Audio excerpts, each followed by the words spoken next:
the research now says when you increase omega-3s in the diet, provided that they're not damaged and don't contain toxins, you can improve virtually every major degenerative condition of our time. What's up, ladies and gentlemen, boys and girls around the world? I would like to welcome you back to the Real Talk with Zuby podcast. On today's episode, we have got on one of the world's leading experts on dietary fat. He is the author of the book, Fats That Heal, Fats That Kill, and he is also the co-founder of the nutrition and supplement company called Udo's Choice. And this is Dr. Udo Erasmus. Welcome to the podcast. Hi, glad to be on. Udo, I have done a brief intro right there, but for people who are not familiar with you and your story, please introduce yourself. Well, I was born during the Second World War in Poland when it was part of Germany. And I was a refugee kid when I was 2 years old, fleeing from the communists who were chasing us in tanks and trucks, down dirt roads on horse-drawn hay wagons, mothers with young children, no military presence. And the allies, the good guys, the guys we like to think of as the good guys, were using us as target practice. They were shooting at us from planes. And long story, I had a tough childhood. And I never knew what I could trust and what I could depend on and what's true, and never felt safe. And so I was always trying to figure out how things work. Because when you know how things work, it gives you some predictability and it gives you some security. So I got into science to figure out how things work. Then I got into biosciences to figure out how creatures work. And then I got into psychology to figure out how thinking works. Then I took a year of medicine because I thought I would learn about health there, but they only teach about disease. So I ended up back in biochemistry and genetics. And then I left university because there were still things I was looking for that I wasn't finding at university. And I got married and we had 3 kids, and my marriage broke up because there were some things I didn't know about relationships. And I was really upset, and I got a job as a pesticide sprayer. I had gotten a license as a pesticide sprayer on another job. Took a full-time job as a pesticide sprayer, sprayed them really carelessly for 3 years, and got poisoned by pesticides. Went to the doctor, said, "What do you have for pesticide poisoning?" And she said, "Nothing." And that day, the penny dropped. Oh my God, my health really is my responsibility. And so because I had the background, I started looking at, well, how do you fix it? And I knew that your body turns over 98% of the atoms in your body today, Zuby. If we meet a year from now, all those atoms will have been removed and replaced. And you won't even have noticed, and nobody will have noticed. You still have the same name and you still have the same personality, but your body is almost completely new. Well, that's why healing is possible, because the body is a construction site. It's a major construction site, always under construction. So that means if you've done something and your health has suffered, then you need to raise your standard of intake of food, water, and air. And within 1 year, you will have rebuilt 98% of your body to a higher standard. In other words, to better health. Well, I kind of knew that. So I was going through the literature about nutrition and health, nutrition and disease, because, I wasn't thinking about air and water at that point. I was just thinking about nutrition. And so I was looking at everything that I could get my hands on that had to do with health. And found out, of course, there's 18 essential minerals, there's 13 essential vitamins, there's 9 essential amino acids that come from protein, and there are 2 essential fatty acids that come from oils. And all of those essential means you can't make it in your body from anything else. You have to have it to live and be healthy. So you have to bring it in from outside, food or supplement. And the area I got stuck in was the area of fats, because it was contradictory. I read a study that says omega-6 is an essential nutrient. You can't make it, you got to have it, you got to get it from outside. If you don't get enough long enough, you die. But if you bring it back in adequate quantities while your health is deteriorating, then all the problems that come from not getting enough are reversed. Because life knows how to make the body if we take responsibility here at our mouth to make sure that all of the essential building blocks land in the body, right? So, Yep. and so at that point, only omega-6 was established as an essential nutrient, not omega-3. This is 1980 when I got poisoned. 1981, I was in the research looking for all this stuff. And I found out omega-3 is an essential nutrient. And 99% of the population doesn't get enough omega-3 for optimum health. And every cell needs them. So there must when be... you say, just to jump in there, when you say 99% of the population, where is that? Is that worldwide or is that in the USA? Well, the numbers are mostly from the U.S. because nobody's doing studies on worldwide numbers in that detail. So it was probably more Western world. So would have probably Europe and U.S., Canada, probably New Zealand and Australia as well. So that world, and so it's the most widespread essential nutrient deficiency of our time, followed by vitamin D 80% and magnesium 80% and maybe vitamin B6 80%, and then zinc 50 to 60%, and pretty much every essential nutrient. There's a percentage of the population that isn't getting enough of it.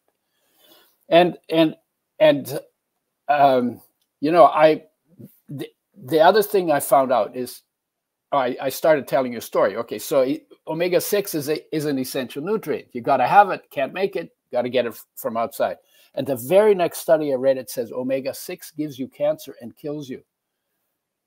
And my head exploded. It's like, wait, I have to have it and then it kills me. It's essential and then it kills me. It's like, I must be missing something. There must be something else going on. And it was that contradiction, trying to figure it out, that made me look deeper and found out that when the industry makes oils the way they do, they treat them with harsh chemicals and then they bleach them and then they heat them to frying temperature to clean them up. And that's to get a long shelf life. When they do that, about 0.5 to 1% of the molecules of the oil are damaged, changed from something natural that life knows how to deal with in your body to something unnatural that never existed in nature, that life never made a breakdown program for. And then when you put that in your body, then wherever a molecule that is unnatural goes, it will interfere with what's going on in the space that it occupies, right? Because that's how it works. Everything is in flux and everything is moving around and every molecule has a function, has a structure, has a function. And so, and then I thought, well, gee, we shouldn't be making oils like that. So I called the Oil Chemist Society and said, I want to talk to a researcher. So they put him on the line. I said, hey, when you know that this does damage to the oils, why do you do that? And he said, well, one of the reasons we do that is because when we heat the oil to hot frying temperature, the process called deodorization, well, we can get rid of half of the pesticides that are in the oil. And my head exploded again. And I was like, wait, the other half of the pesticide stays in the oil? I didn't even know there were pesticides in oils, right? And so I said to him, I didn't say that to him, but I said to him, well, why don't you start with organically grown seeds? Then you don't have a pesticide problem to deal with. And he was really quiet. I waited. It seemed like a long time. And then he came back and he was, oh, what the hell is your problem? The oil is only 1% damaged. It's 99% good. And if you got 99% on the exam, you'd be damn happy, wouldn't you? So it's like he really, and then I backed off. I said, well, maybe I'm overreacting. It's only 1%. So I said, okay, when I finished the conversation, I said, okay, well, how do I figure it out? So, okay, well, in doubt, do the math. So my question was, if I have a tablespoon of an oil that is 1% damaged, how many damaged molecules are going to be in that tablespoon of oil? And I want to ask you that question because there's a reason why I do this. It's kind of cool. So you're asking me? You have a tablespoon of oil that's 1% damaged. How many damaged molecules are going to be in that tablespoon? Wow, quintillions. Well, you more than trillions. Huge numbers, like stupid number. Like more zeros than I can fathom. So you may already have heard that, because you're the first person who's come close to estimating the right number in 45 what's the years. actual number? 60 quintillion. 60 quintillion. Okay. Yeah, most people, when they guess at least a billion times too low. Okay, yeah. And the reason why I do this is because when people give me their numbers and they're way too low, basically we're doing something to ourselves, and we're underestimating by at least a billion times how much damage we're introducing into our body. And would that, when we know that, would that be cause to think about oils and what we do with them and how we use them and what we should get to keep us healthy? But it's a huge number. So how much is that in 1 tablespoon? More than 1 million damaged molecules for every one of your body's 60 trillion cells. And we don't eat just eat 1 tablespoon. Most people 2 to 4. So you got to multiply that in. Then we fry them. So you got to multiply that number by another 3 to 6 times. Then you have pesticides in the oil, and you have plastic in the oil because they're all packaged in plastic, right? And then you do that for 30 years. So now you got to multiply that number by another 11,000, because that's about the number of days in 30 years. And then you have to say, oh my God, if I'm still alive and I'm not completely wrecked after doing that to myself for 30 years, holy smokes. And then you say, okay, well, maybe we should make oils with health in mind. That was my conclusion. I said, I can't get healthy on oils like this. We should make them with health in mind. Let me jump in here right now. So I have a question, because people are hearing these huge numbers, quintillions. These are numbers people can't even fathom in their brains. Yeah, 19 zeros, a 6 followed by 19 zeros. I count them. Yeah, I think whether it's 16 zeros or 17 or 18 or 19, past a certain number, it just becomes too hard for the mind. But I think what would be good for listeners to know is what is the actual impact of that on the body? Because most people will be thinking, well, I've been consuming various types of these oils my entire life, and I'm 30, 40, 50, 60, however many years old, and I seem to be okay. I'm still alive. So what do those oils actually do to the body? Well, they interfere with everything. Wherever they go, they mess it up. They change gene expression. Let me answer the question backwards. The research now, it wasn't done when I started, but the research now says when you increase omega-3s in the diet, provided that they're not damaged and don't contain toxins, you can improve virtually every major degenerative condition of our time. And to the extent that omega-3s improve those conditions, to that extent, they had to be caused by omega-3 deficiency, because omega-3 will only fix what lack of omega-3 causes, right? And so you fundamentally, everything goes wrong. Every cell needs them. Your hormones don't work as well. Your energy isn't as high. With athletes, we get 40 to 60% increase in stamina if they take a tablespoon of an oil blend that we put together where omega-3s and 6s are both made with health in mind and in the right ratio. 40 to 60% increase in stamina in their sport if they do it to exhaustion within 30 days of doing that. That's huge. There's no training program that gets you those kind of gains in 30 days.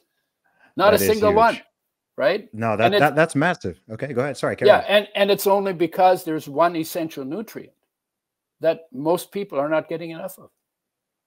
Right. So what does omega-3 do for the body? I know a lot of people would have heard of omega-6. They would have heard of omega-3, but the typical person is not really going to be aware of why those oils are, why those fats are essential and what they actually do within the body. So why is omega-3 deficiency so horrible? Yeah, well, they're stored in the membranes that surround our cells. And the membranes decide what goes in and into the cells and what comes out of the cells.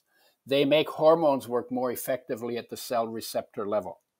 They increase oxygen metabolism and oxidation rate and energy production. In fact, I call them the fat-burning fire starter. They turn on the genes for fat burning in the body, and they turn off the gene for fat production. So that if you use omega-3s as fuel instead of carbs, you're actually going to burn. You're going to burn body fat, extra body fat.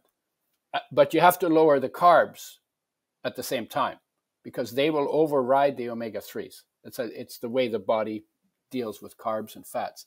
So they do that. They are required for brain function. There's research that shows that they can increase IQ by 3 to 9 points. You know, we live in a complicated world. any points in IQ I can increase. I want that, right? They make, together, omega-3 and 6 form a barrier in the skin against the loss of moisture. So they give you soft, smooth, velvety skin. You need more in winter because more of it is burnt for heat in winter, if it's cold, than in summer. But we measure optimum intake by how the skin feels, because skin gets them last and loses them first. Because the inner organs get priority, because you can live with dry skin, but if your heart dried out, you'd be history. So nature has arranged it. So you know when you get optimum, when your skin feels soft and velvety. If you have dry skin, you need more of the right kind of oil. They're important in vision. They're important in brain function, both omega-3 and omega-6. They're super important in pregnancy, because when a woman is pregnant, she has to maintain her brain, but she's building another brain in her womb. And so she needs more of the essential fatty acids, and she has to convert them into other things that are required for brain development. And most women don't get enough. So the research has shown that every child depletes the mother more of her omega-3s, and each child gets less than the previous child, which is one of the reasons why the researchers think the oldest children on average are the smartest, and the youngest on average are the least smart.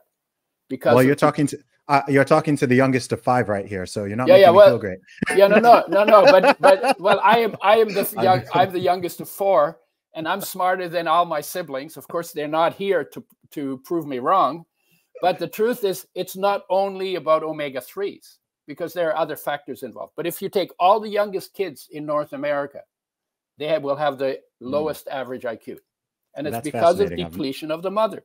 Now, what else they say is, okay, so the mother gets depleted.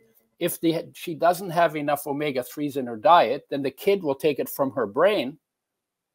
And so that's how women get more depression and postpartum depression, but also chronic fatigue, fibromyalgia, collagen, inflammatory autoimmune diseases.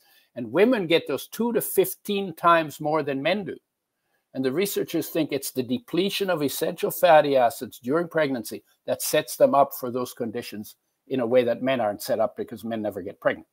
And so they say women need to make sure they have a reliable source of both essential fatty acids, and I add to that, not damaged and not toxic, in their diet, both for their own health and for the health of their children.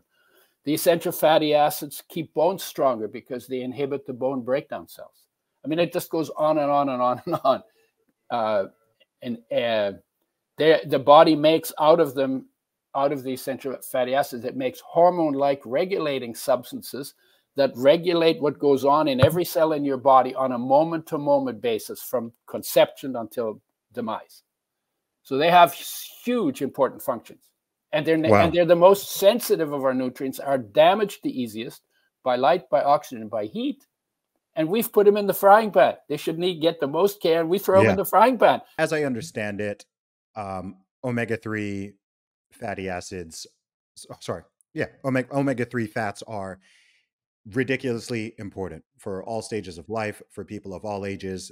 Almost everybody is deficient. Only 1% of the population in the parts of the world that we live are getting enough of it. How is this all happening, and how is this information not better known? I mean, it seems, it almost seems conspiratorial at this point. If there's something that 99% of people are deficient in, and it has all of these massive benefits and all of these potential consequences from not having enough. So why is this not better known? In fact, it's not just not well known, but for many, many decades, for the vast majority of my life. Perhaps this has changed quite significantly over the past 10 years or so, Yeah. but dietary fats in general have been massively demonized. It seems Yep. like, especially in the 80s, the 90s, the early 2000s. When I started, yep. I Yep, started in the middle of the demonization. exactly. Fats have been demonized. Yeah. And even just hearing the word fat, I think even in people who have nutritional knowledge, Yeah. it might just be a matter of words. It might just be that the brain doesn't do a good job of separating dietary fat from body fat. So when people just hear fats and they hear about consuming fat, or they hear about fat, dietary fat being something that burns fat, it doesn't quite process in their brains because it doesn't sound right. And it's like eat fat, get fat. That seems like there's a logic to it, but it's not true. It's just not true. That's not how the body works. So how did that happen? Well, in the past 100 years, we have doubled our intake of omega-6, but we've decreased our intake of omega-3 to 1/6 of what people got in 1850. So this deficiency is man-made, because when the industry began, there were a couple issues. Omega-3 is 5 times more sensitive to damage than omega-6. So it's a nightmare to work with. So nobody who wants a long shelf life in a product wants to work with it. So that's one industrial issue.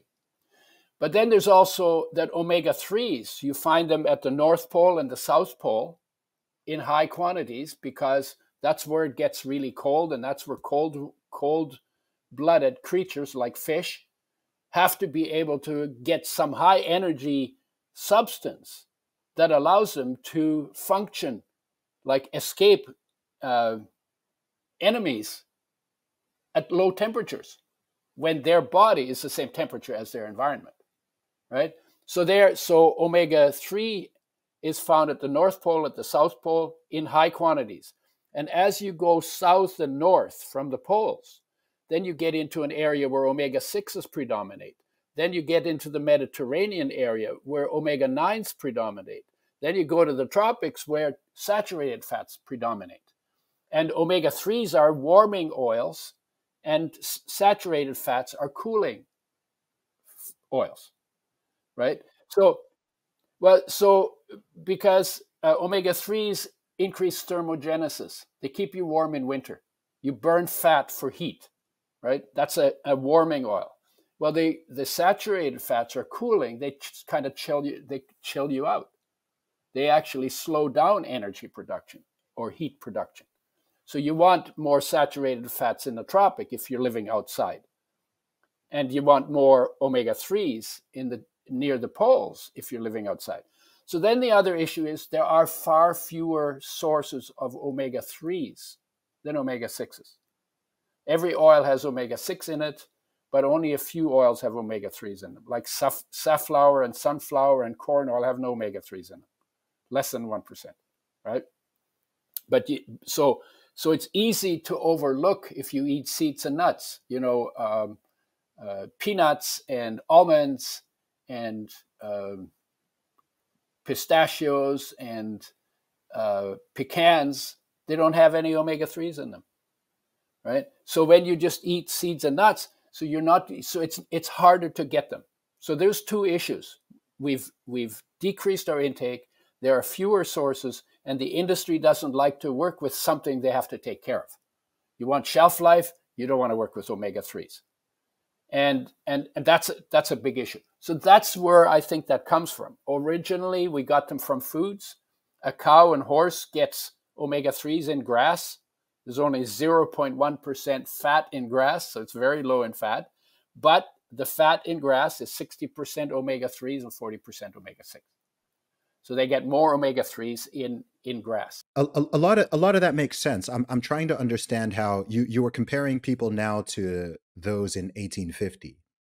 And I'm trying to think of what were people eating in 1850 that was high in omega-3, which we're now no longer consuming at the same rate. Right. So it depends on where you were, but you get some omega-3s in mustard seed or rapeseed oil or rape seeds. Those have fallen into disfavor, except in canola oil. But canola oil is 10% omega-3, 24% omega-6. There's a little bit in soybeans. There's a little bit in walnuts. There's a little bit in hemp. There's a lot in flax and chia seeds. And in Asia, there's something called perilla, which is also very high in omega-3s. And then you find perilla is I think perilla is the plant that shiso comes from. Like if you eat shiso leaf with your sushi, that comes from the perilla plant. So the seed has a lot of omega-3 in it. And then there's kukui nut in the tropics. It's 30%, and psyllium seed, which in India they eat the seed. Here we only use the husk for bowel regularity, but the psyllium seed is 30% omega-3s. So every place has some sources of omega-3. They're just not in the food supply. And then when you're eating grains, have very little omega-3s in them. So we eat a lot of grain products, you know. And of course, before agriculture, we weren't grain eaters because we didn't have fields of wheat, fields of corn. Understood. Why is, this might be an odd question, but why is omega-3 so rare in nature? There's something I heard you say in an interview I listened to once where you said something like, nature does not optimize for health. And I thought that was a really interesting sentence. And it sounds like it's somewhat connected to this. It seems strange that there's something that's so essential for our well-being and for our diets, but it's so rare and hard to find. Well, so the rarity has to do with the climate. You know, if the climate got really cold, you know, flax, which grows in the northern temperate zones, and then, you know, and the further north you go, the more omega-3 is in the same flax plant. So if you go South Dakota, which is the south end of where it grows, it's maybe 45% omega-3. But you go up into halfway up Canada in Saskatchewan or Manitoba, you'll get 63% omega-3 in the same grain. So from 45 to almost 60%, 18% difference. So the further north you go, so that it has a climate factor too. So if we get into another ice age where it gets cold further south, then omega-3s will grow further south, and you'll get more omega-3s in what grows further south. So that's one issue. But the thing about the body, you know, nature's mandate is not optimum health. Well, you know, people argue. So like, oh, well, we should just eat whole foods and then, you know, we'll be optimally healthy. No, nature doesn't need you optimally healthy. It needs you healthy enough to grow up, needs you healthy enough to reproduce, needs you healthy enough to take care of your kids till they don't need you anymore. And when your kids don't need you anymore, nature doesn't need you anymore. So then it's recycling time, you know, from nature's perspective. And how do you make sure that people are recycled when their kids are grown? Well, you never have them optimally healthy in the first place. And then as the machinery slows down, the biochemical machinery slows down as you get older, then you get recycled earlier. And there was a time when most adults lived on an average of 34 years, 40 years. I also understand that was largely skewed because so many people died so early because the infant mortality rate was so high. My understanding on that statistic is that if people made it to 4 or 5 years old, then the probability that they'd live to, you know, 60 years plus was actually pretty high. That's also true to some extent. There's definitely people who made it through childhood. There definitely were some people who lived very long and very old. But if you look at like all the famous people that you study, they usually checked out in their 60s, 50s, 60s. 70 was hard, 80 was, but there were some people who did. And for sure. What is that based on? Well, it's based on genetics, but it's also based on lifestyle habits. Absolutely. And the people who have done best in health are the people who eat whole foods, not white flour, not white sugar, not white oils, you know, but they ate whole foods, and then they were physically active and they had social connections, you know, and all of that. So there are a lot of factors in that, but the idea that nature's mandate is optimum health, I just had to question it because it didn't make sense to me. And I then tried to get all my oils from just eating flax, sunflower, and sesame seeds to get the omega-3s and 6s right, like we have it in the blend, right?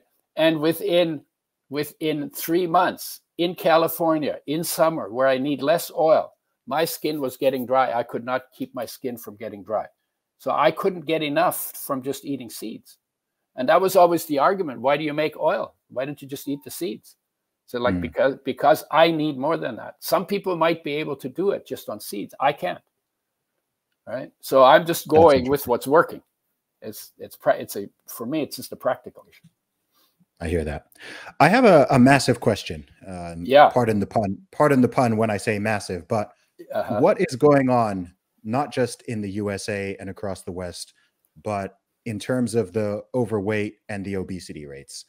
Every year, these numbers are just going up and up and up. I mean, the obesity rate has gone from under 10% not so long ago to now being around 40% in the USA, for example. Yeah. And it's not even the fattest country in the world. And I believe the percentage of people who are overweight or obese is now over 70%.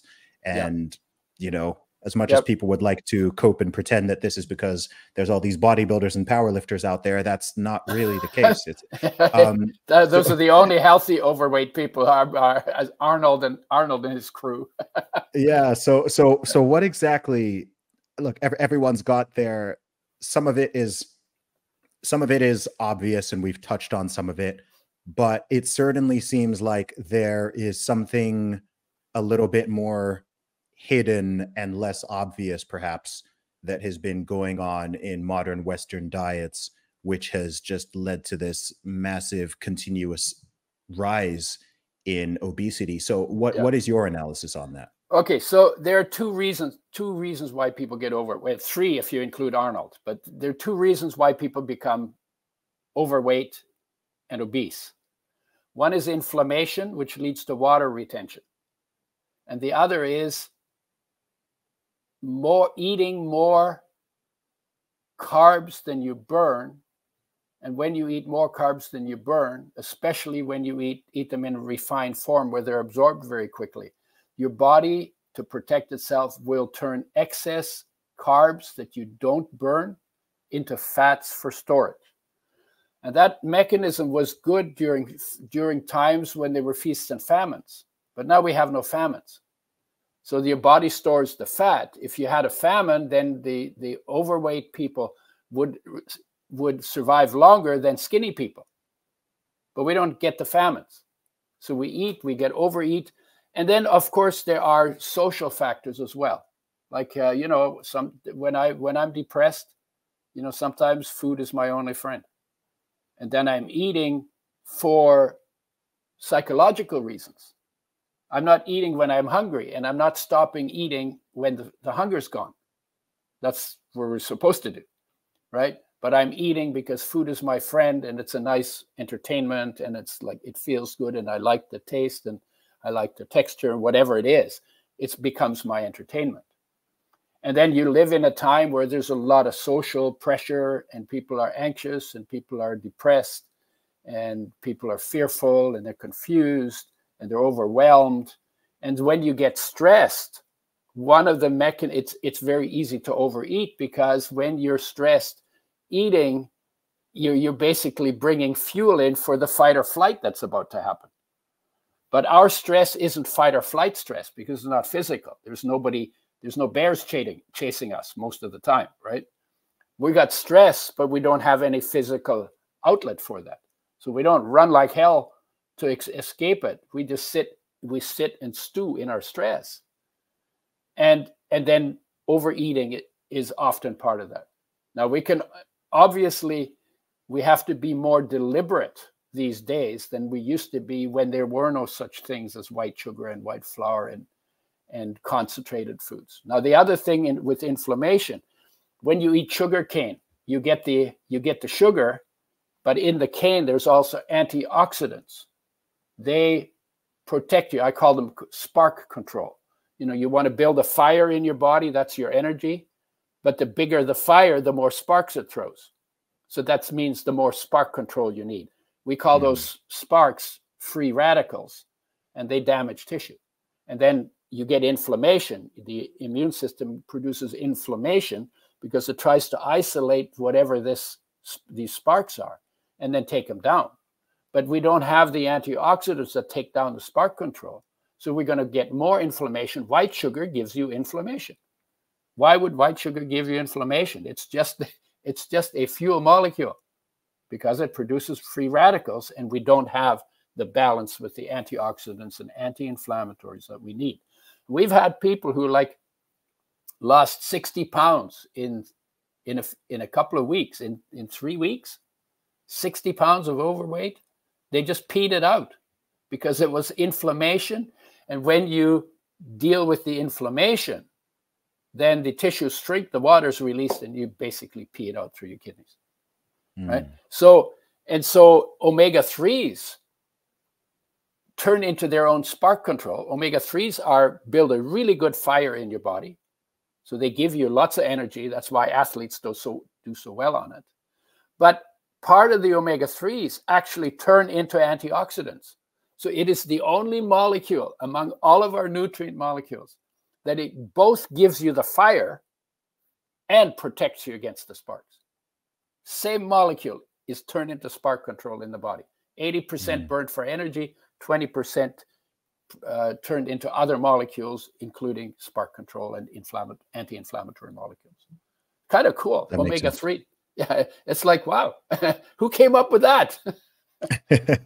Right? What are your general thoughts on carbohydrates and sugars? Different people different people who are involved in the nutrition world have very different opinions and takes on this. I think even the average person knows that consuming huge amounts of processed sugar and processed carbs at this stage is not great for you. But just how bad is it? And if someone is going to consume carbohydrates, perhaps who should and who shouldn't, and what types should they consume versus which types they should avoid? Yeah, that's about a 5-hour question. Okay, so if I suck back a little, you can get essential fatty acids. There are essential nutrients in oils that you need to have and you can't make. There are essential nutrients in proteins that you got to have but you can't make. So they're called essential fatty acids, essential amino acids. There are no essential carbohydrates. There is nothing in carbohydrates that you cannot get elsewhere.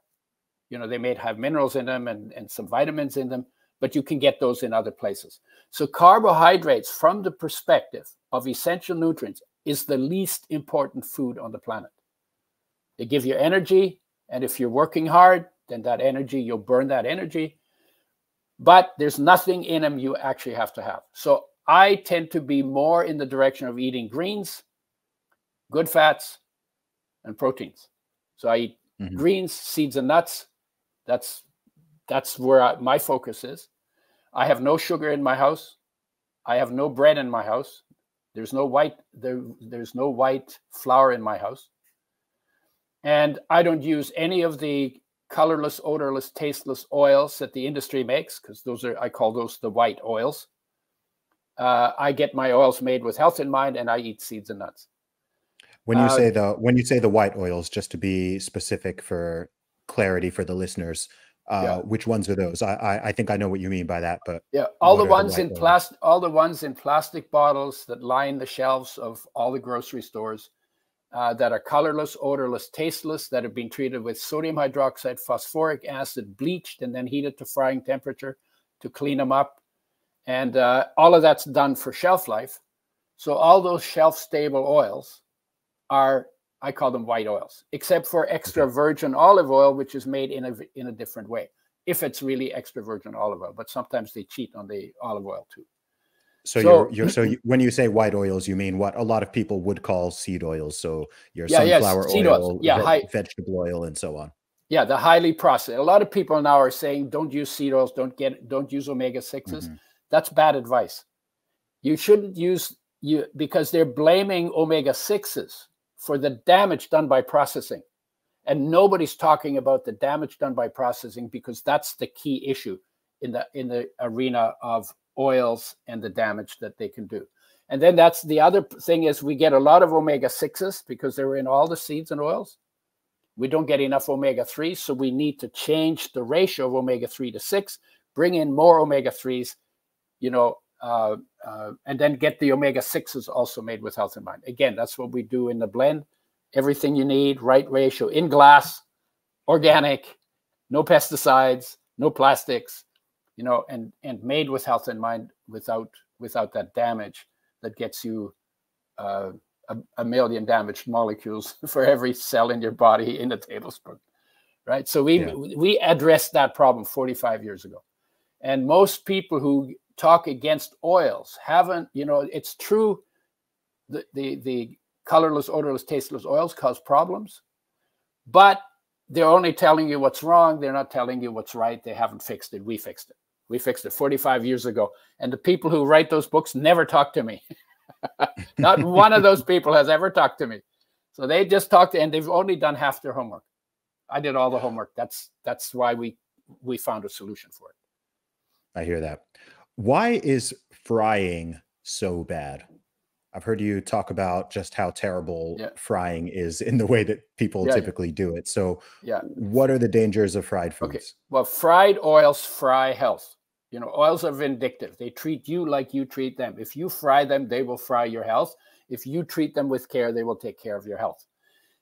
Fried foods fry health, you know, because when you turn the food, you know, first it goes yellow, then it goes brown, then it goes black, and then it smokes.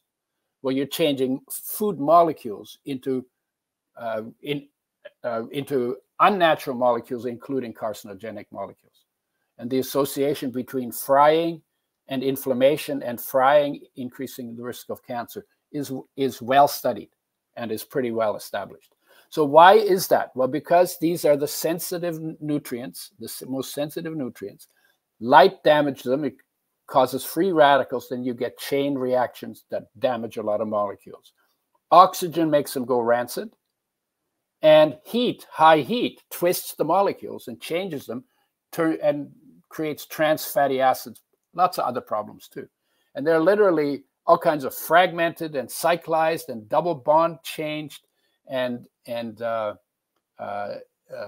polymerized molecules. All kinds of changes in molecules happen in the frying pan.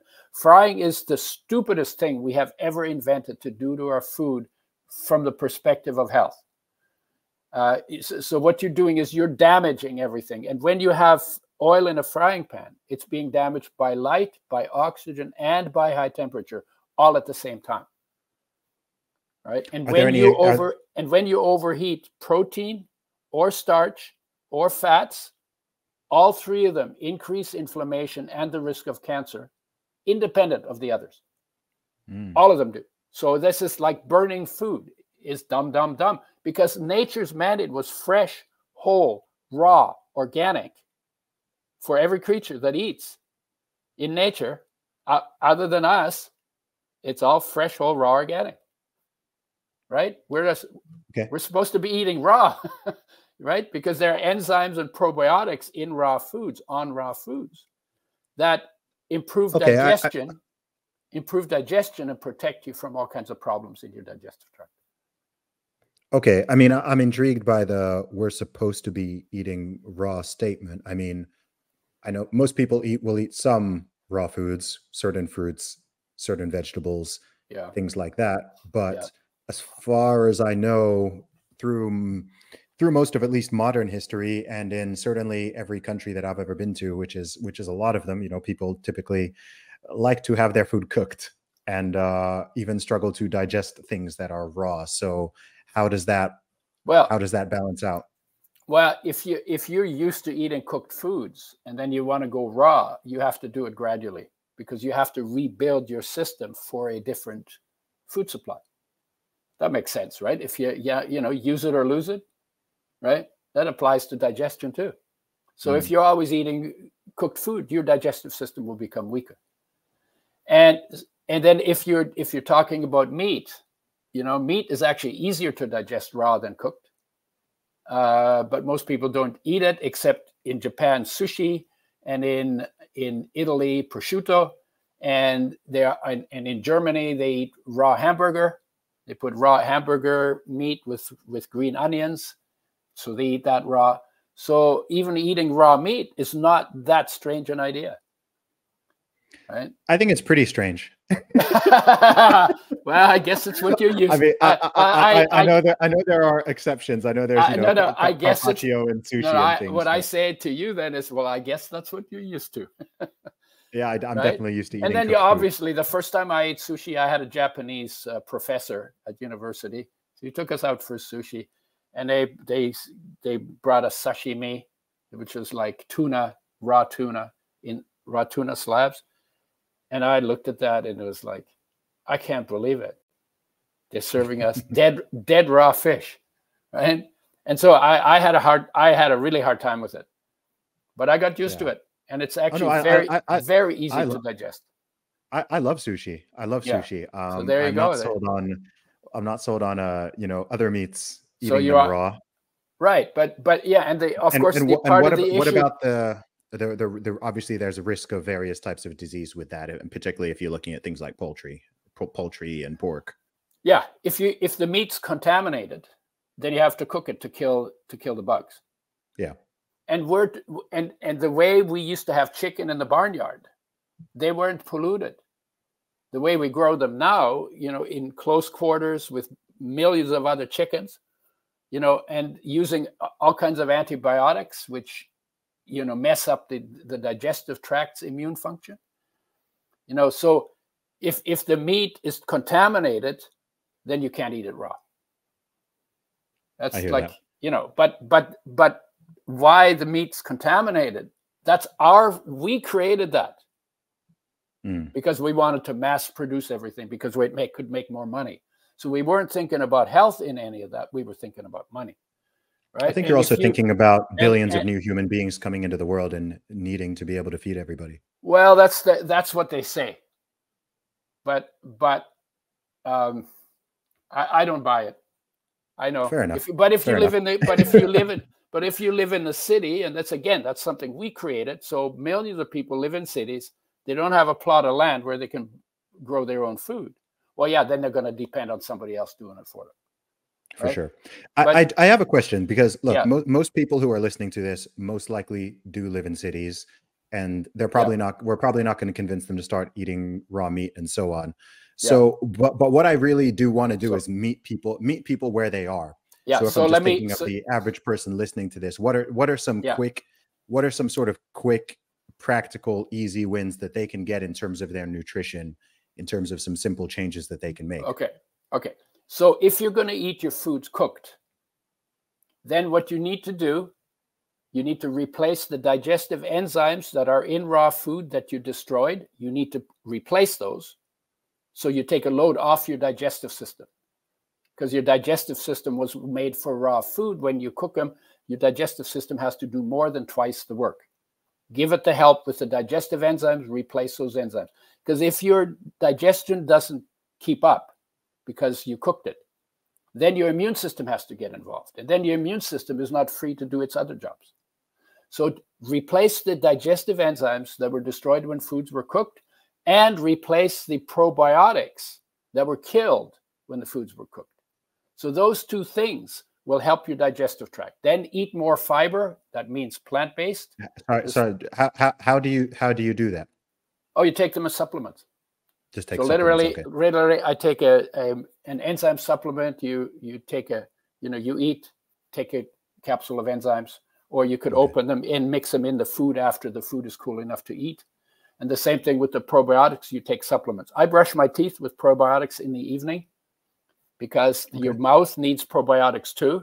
When you swallow a capsule, you get benefits from your stomach down, but not from your stomach up. So I brush my teeth with them. I wake up with exponentially less severe bad breath in the morning. Nobody wants to talk about it, but we all know what that is, right? Yeah. Right? And it works really well. So I brush them, and then they start on top, and they go through the whole digestive tract. I use one called Super Bifido Plus, and unbelievably good. I open it on my tongue, brush my teeth with it, swallow it. I don't rinse my mouth. I want to leave them in my mouth because they outpopulate the rot bacteria in my mouth, and they steal their food, and they inhibit their growth. And the rot bacteria, because when you're sleeping, you don't swallow. So they all just eat and multiply. That's why bad breath is worse in the morning than it is any other time of the day. And then fiber, very good food for the probiotics. And then there's bitters, which are bitter herbs that help digestion and liver function. So those four, because digestion is the second most neglected area, where there are the second most problems next to missing omega-3s or damaged omega-3s. So I work with that as well. Then greens, honestly, we should be eating greens till they're coming out of our ears. They call rabbit food. Yeah, that's right. Eat it till it's coming out of your ears. Why is that? Because if you look at the planet, that is the foundation of all life on the planet is green, basically green plants. So I work with that as well. I hear that. So those are easy things to do. So, and I'm always looking at, like, I live in the city, just like most people that listen to you and listen to me, I live in the city. I'm always looking at how was it in nature before we got civilized, and how do I duplicate that living in the city? Well, I'm not living in a tent, and I'm not sleeping under a tree. But in terms of the food that my body is made of, when we kill the enzymes, we need to replace them because they're in the raw foods. The probiotics are on the raw foods. That's where a cow gets its probiotics, and why cows don't have bad breath if they're in the meadow is because they get probiotics in their mouth with every mouthful of grass they eat. So I want to duplicate that, so I replace those. And then as much raw as I can, more plant-based, because I think we've kind of made meat the thing that real people eat, right? But that's more advertising. That's not health related. That's, again, is commerce related, right? And we do, there's lots of good research that says when you eat more plant-based, you actually get improvements in both longevity and in health. So I'm not saying completely vegan, but head in the direction of more plant-based. It's also good for the planet because growing animals is pretty hard can be pretty hard on the environment. And then if you are going to eat carbs, beans, peas, lentils, chickpeas, they're not my favorite foods, but eat them as whole foods. So if you're going to eat carbs, don't eat white sugar, white flour, and white bread, and cake and cookies, and soft drinks that are sugared, right? No, eat whole foods, grain-based, whole grains, and then legumes. Those are better sources because they have antioxidants in them, and they have anti-inflammatories in them, and they have the energy you need, and they're more balanced. What we do when we process foods, we take them out of balance. And most health problems of physical origin are the result of damage done by processing or nutrients removed by processing. Processing is the key to all the diseases of civilization. What are some good natural sources of omega-3? Let's say there's someone who doesn't want to rely too much on supplementation, or you've got someone who is, say you even have someone like myself who travels a lot. I don't have a fixed abode. I'm not traveling with a refrigerator where I can keep something, cold and dark constantly. I'm always on the move. I might be out and about and I'm not able to cook stuff at home, whatever it is. What are some ways that I could easily boost my omega-3 without, simple question. What are some ways I could easily boost my omega-3? Yeah, I spent 15 years on the road, 6 to 9 months out of a suitcase for 15 years. So I know the travel thing. Grind. Yeah, okay. So at one point I took bottles with me, and then I would only, once they're open, use them up within 7 weeks.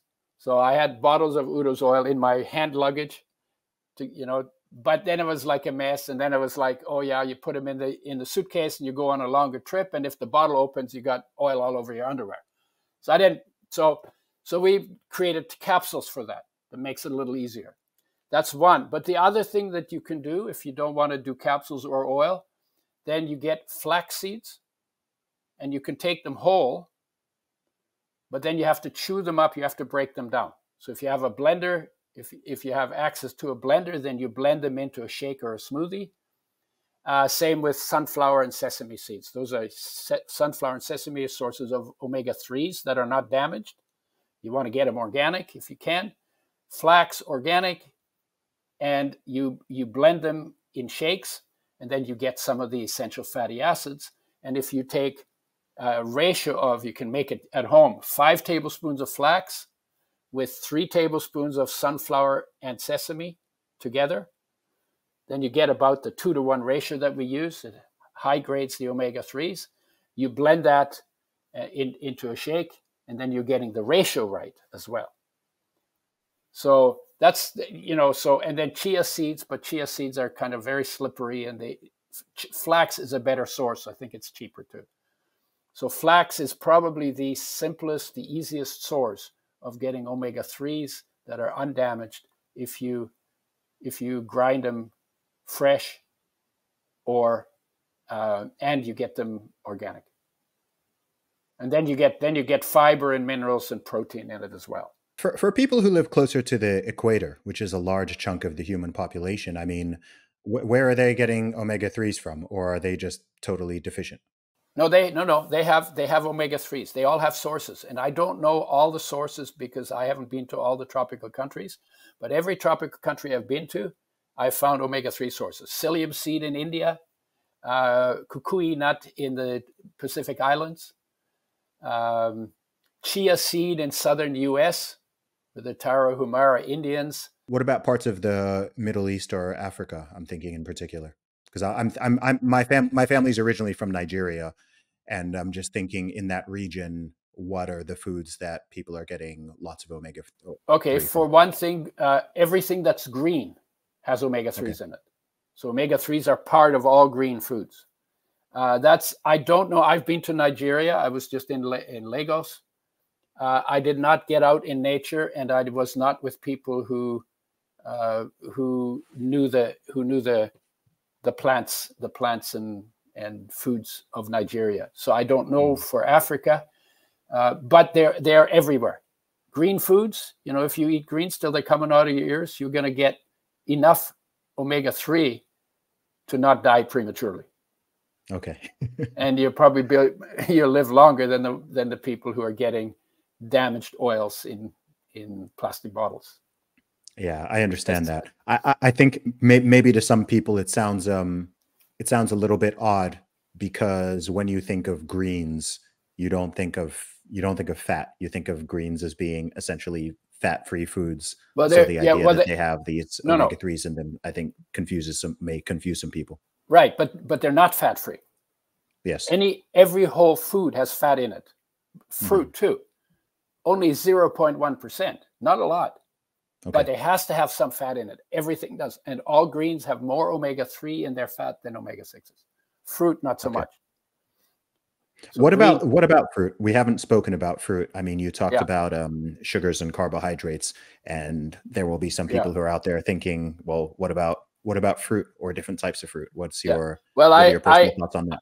I have a saying, there's a saying, an apple a day keeps the doctor away.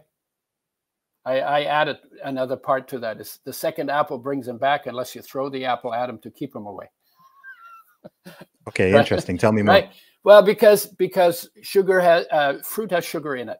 Again, if you're physically very active and you're pumping out a lot of energy, you can get away with eating a lot of carbohydrates because you're burning it. If you're sedentary, you gotta maybe back off on it. And the fruits that we had in nature, a lot of them were tart, sometimes bitter, sometimes sour, not a lot of sugar in them. We've bred the apples to be big and full of sugar. We've done it with pears, we've done it with prunes. So we have more sugar in our fruit than used to be in nature. So you got to keep that in mind. So fundamentally, if I eat 3 apples a day, I put on weight. So I have to deliberately limit that. Right. So so that's why I say, for me, greens or raw vegetables, because they can be yellow and orange too, right? And red. So vegetables, low-fat vegetables, and seeds and nuts, that's for me, that's the focus. And then spices. I use a lot of spices because spices have unbelievable health benefits. Like we're talking about turmeric. Turmeric is probably the best spice on the planet. Black seed, which comes from the Middle East. Ginger and ashwagandha and amla and cayenne and clove is a very, very good spice because it has antioxidant, anti-inflammatory, anti-cancer, anti-diabetes, anti-cardio, anti-cholesterol. I mean, some of the spices, it's just anti-everything that's bad for you. And then antioxidants and anti-inflammatory, which is good for you. So that's what it looks like. I do eat some fruit, usually maybe a little bit in the morning. And I drink matcha turmeric tea. So I'm paying attention. I'm a kind of person who said, look, if I know it's healthy for me, I'll eat it. I don't care what it tastes like. And there are a lot of people who say, I don't care how good it is for me. If it doesn't taste good, I won't eat it. Well, I'm noticing that I'm living longer than most of the people who talk like that. So I'm 81. I'm going to be 82 in May. And so far I'm still firing on a couple of cylinders at least. And we're glad that you are. And it makes a difference. And it does make a difference. There's no question about it that if something is wrong in your body, raise your standard for food, water, and air intake, and get a little exercise. It's not that complicated. Raise your standard. You want better results, you got to raise your standards, right? It's just like that's important for people to hear, because I don't think people don't hear that message enough these days. Yeah, it's true in athletics. It's just as true in nutrition. Raise your standard. If something goes wrong with your body, it's because you have a very good genetic program, and your life loves you unconditionally, right? 24/7. So you're doing something that you need to change. And it's usually right here at your mouth. Raise your standard for what you put in, because then life will build you a better body. But life depends on you for the input. So that's the only thing you have to do.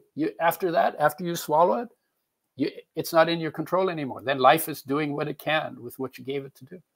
Give it something better. Absolutely. You want something better, give it something better to work with. I do have a question, which I think would be, it's a common question in nutrition circles. And this is about saturated fats versus unsaturated fats. And also perhaps they're connected, but also how do animal fats fit into all of these conversations and ideas? Okay, let's start with the saturated fats. Saturated fats will make your platelets more sticky, which takes you towards heart disease, heart attack. And they make you more insulin resistant, which takes you towards diabetes. But the kicker is omega-3s. Hello, omega-3s again. Omega-3s make you more insulin sensitive, so they take you away from diabetes. And they make your platelets less sticky, so they take you away from a heart attack. And the saturated fats are being blamed for the potential of these problems only when you're omega-3 deficient. So we should be blaming sticky platelets and insulin resistance on omega-3 deficiency. Because when you optimize your omega-3s, then the saturated fats are not a danger anymore. That's really interesting. Yeah, that's very important for people to understand that. Yeah, and when the research is done, they never put it in context. Saturated fats cause you problems in a context. The sad American diet, the standard American diet, in that context.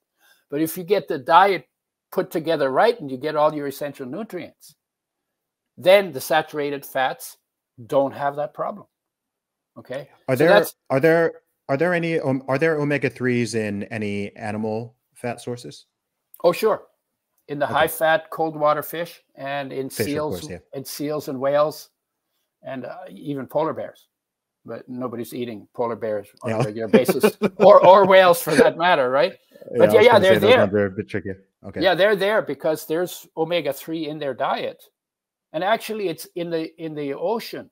It's actually algae that make most of the omega-3s, and then they Then something eats the algae. Krill eat the algae, so they get omega-3s from algae, and then a little fish eats the krill, and it gets the omega-3s from the krill, and the big fish eats the little fish, and the whale eats the big fish. So the omega-3s make their way through the entire food chain, but they're made at the base of it by algae.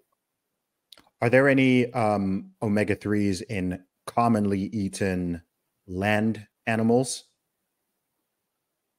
I'm thinking. I know they're in cold water fish. Yeah. Okay. Like So the ungulates, so like elk, deer, moose, muskox, they actually damage the omega-3s in their stomach. Bacteria in their stomach damage them. So they're low in omega-3s. But horses, those kind of animals, horses, zebras, they're omega-3 animals. Let's see. So we need to start eating more horses and zebras. There are people who eat them. I've eaten both. Yeah, I have too. When we were refugees after the war, we got horse meat sent from the U.S. In canned horse meat. So we ate horse meat as kids. It was sent by the Red Cross. Interesting. Okay, now going to animal fats. The big issue with animal fats is not the fat itself, but the whole way we raise the animals. So if you have a moose, the fat is pretty good, because all it's doing is eating grass and bark and whatever it's eating, right? But we're pumping antibiotics, hormones, pesticides into the foods the animals eat. And if they're fat soluble, they will end up in the fat part of the meat. And so from that perspective, animal fats tend to be more saturated, less omega-6, less omega-9, especially in beef and lamb. Chicken, mostly omega-6. Pork will have omega-3s in it if there's omega-3s in the diet. But if you put too much omega-3 in pork food, then the pork tastes rancid because the omega-3s, when you cut the meat and it's hanging there, oxygen turns the omega-3s rancid. So again, this is it's a sensitivity of the molecule kind of problem. So from that perspective, plant-based fats are preferable, especially if you get them organic, and it's easier to get organic plants than organic animals. But if the animal is in an inorganic place, then the fat in the animal product is not going to be as toxic as the way we usually get it. And again, I always have to say, look, this is what human beings have done to their own food supply. This is what we have done to our own food supply. If you expect it to change, you need to change it.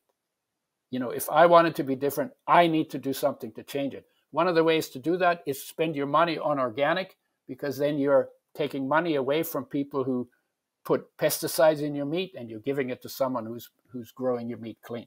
So do what you can. If you can't do that 100%, well, then do it 10%. But do what you can. Do something. Do a little bit of something. You want to change this planet to something better? If 8 billion people each did one little thing better once a month, would it be a lot of change on this planet? And we're living in a time when we really need to think about that. Absolutely. I think that's also a really important message. I before we close out, I'm just remembering, I actually had a question I did want to ask earlier when we were on the topic of frying. And I did want to ask if there are any exceptions to that. You talked about frying being the worst invention that we ever made for food. But are there any oils that can be used for frying? Are there some exceptions to it, or is it just? I am so glad you asked that question. I call that the Russian roulette question, because the Russian roulette question is, what can I get away with? And the truth is, you don't get away with anything. Okay. Right? It doesn't matter what you use. You're gonna burn the food, and you're creating toxicity. You're gonna burn. The least damage is done if you cook in hard fats. because they're they're the most stable, they're the least sensitive, they have the least essential nutrients, but they sustain the least damage as well. So, but if you're eating saturated fats, you still got to make sure that you get your essential fatty acids from somewhere else. And the more saturated fats you eat, the more of the essential fatty acids you're going to need. But the Russian roulette question, is, well, let's see, I'll point the gun at my head. There's only one bullet in one of the 6 chambers, and so Russian roulette is completely safe unless the hammer hits the chamber with the bullet in it, right? So you don't get away with anything.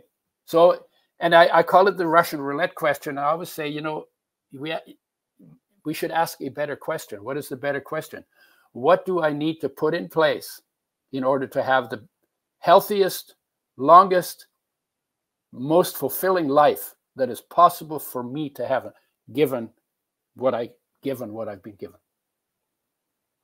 So that's the positive question. What are the steps I need to take for better health? Yeah, I hear that. Look, the way I look at these things as well, as someone who myself talks a lot about fitness and nutrition as well, but I focus more on fitness and strength training and stuff like that, is I think a lot about meeting people where they are. So we're currently in a situation where 70% of people are overweight and obese. They're eating in America, they're eating the SAD, the standard American diet. They're eating all sorts of fried food and processed food and all sorts of garbage. Just understanding human psychology, I doubt that they will read a book or listen to a podcast and they're suddenly going to go completely raw and primarily plant-based, and they're going to drop all the fried food and all the processed stuff and so on. So I'm trying to think of, okay, from that perspective, what are some of the small to moderate changes that they can make where they don't need to feel like they're giving up on all of the foods that they enjoy and all of those little pleasures, and they go to a party and they can't eat anything because it's got seed oils or it's fried or it's this or that. So I'm trying to think about what some of those sort of micro strategies are in the greater macro.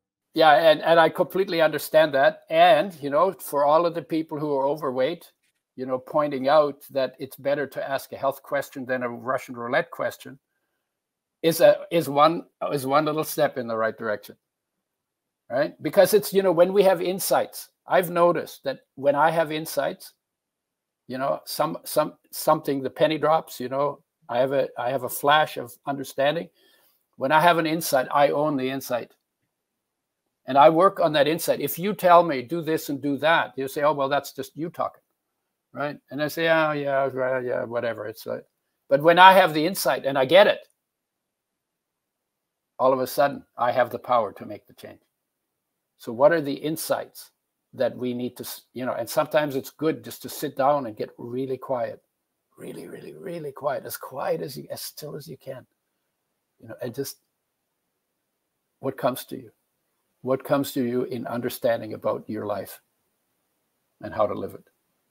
And then when you have that insight, then you can put it in practice because it's your insight. You own it. Dr. Udo Erasmus, man, thank you so much for coming on the podcast. It's been a pleasure speaking with you. As I said, I've been hearing your name for well over 2 decades. I know that in the bodybuilding and powerlifting world, actually, a lot of people over the years have recommended the Udo's Choice oil. So I've heard about it.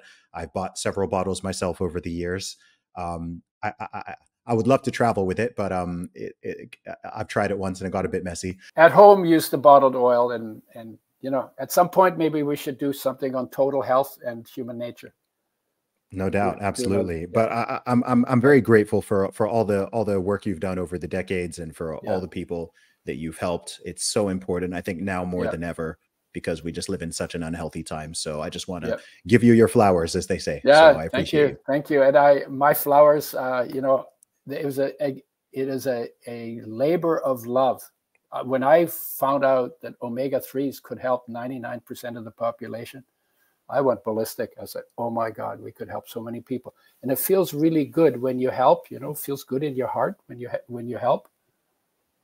That's what drove this whole project. It wasn't about money. I had no business background. It was like, oh my God, we could help so many people. That was the driver.